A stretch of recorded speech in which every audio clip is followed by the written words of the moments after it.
Well, for more on this, Chris Doyle joins us live from London. He's a Middle East commentator and also director of the think tank Arab-British Understanding. Welcome, Chris, to the programme. So how significant do you think this is?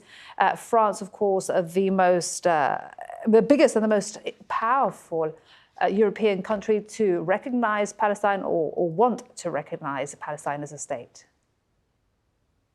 Yes, it is symbolically very significant. I think it will be politically significant as well. I mean, France is a permanent member of the Security Council, and it now means that there's a majority of the permanent members on that council who recognise Palestine.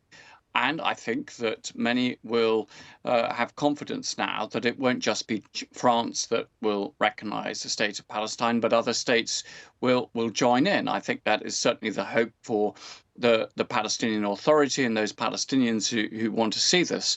There is a fair chance that Britain, the United Kingdom, which of course is historically the mandatory power, the author of the Balfour Declaration in 1917, might also join.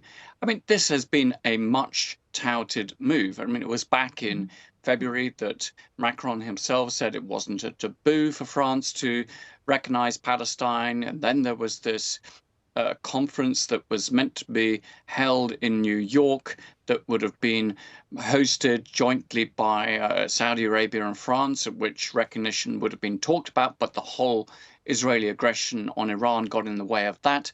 And then, of course, we have even next week, there is a UN conference on the issue of the two-state solution. And there was all sorts of talk as to exactly what France would say.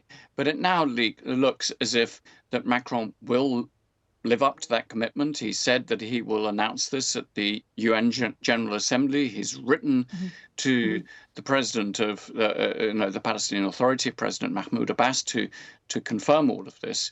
So, of course, in terms of the long term and the way forward, in terms of those who back a two-state solution, this is very significant. But Chris, why wait until September? What do you make of the timing? I mean, obviously, why do it now?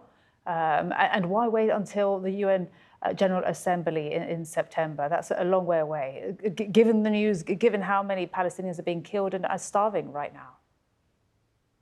Well, I think that, first of all, I can't get inside of the head of President Macron, but if I had to make an educated guess, I suspect he is leaving time for other countries to come and join in this to build up a bit of momentum for recognition, and that therefore doing it at the UN General Assembly, it will obviously have a certain degree of resonance, particularly if other states do it. But, that is merely trying to react to this piece of news right now.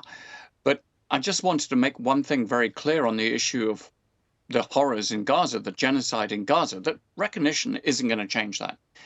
And I think it's really important for those people calling for recognition to keep it, isolated from those measures that should be adopted by European and other powers to deter Israel and persuade Israel to end the atrocities in Gaza, because that requires sanctions. It requires more punitive measures to do that. Recognition is not a punishment of Israel. It's the recognition of Palestinian national rights, their right to self-determination.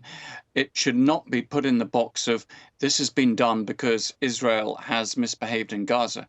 And frankly, let's be honest, this should have been done years ago, because the European Union, all European powers have been well bought into the two-state solution since 1980. And, the idea that you could recognize one state but not recognize the other really undermined any belief that they were ever serious about this two-state solution.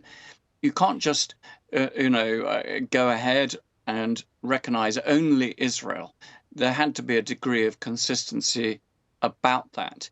It meant that people didn't take you seriously if you said you backed Palestinian right to self-determination, but you were not prepared to back their claims for statehood.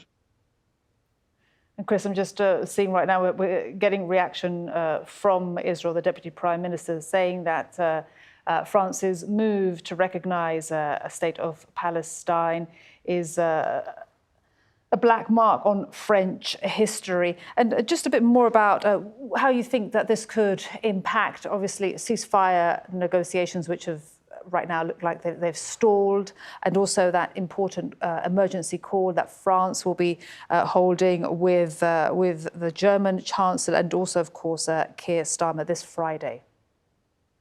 Well, I think, as I said, I don't believe actually it'll impact those ceasefire talks at all. Not least, I think that we are still in the realm of quite low chances of getting to a meaningful ceasefire. At least we might get some form of pause. But I think what is important is that those three leaders do agree a joint common position that is very strong, but also includes very specific actions to be taken on Gaza to stop the atrocities. It cannot be allowed to continue a day longer, an hour longer. We are seeing completely inhumane images, videos coming out of Gaza, children dying of starvation as skeletal forms. And the world is watching this. These leaders are watching it. Public opinion, I think, is increasingly horrified. They need to say this has to stop, and they have to back it up with meaningful actions. If they don't, it's essentially giving a green light to Netanyahu, to his government, to the Israeli military to proceed as usual. They won't stop unless there is a real cost. Indeed. Chris, thank you very much indeed. Chris Doyle, thank you for your time and insights. Pleasure.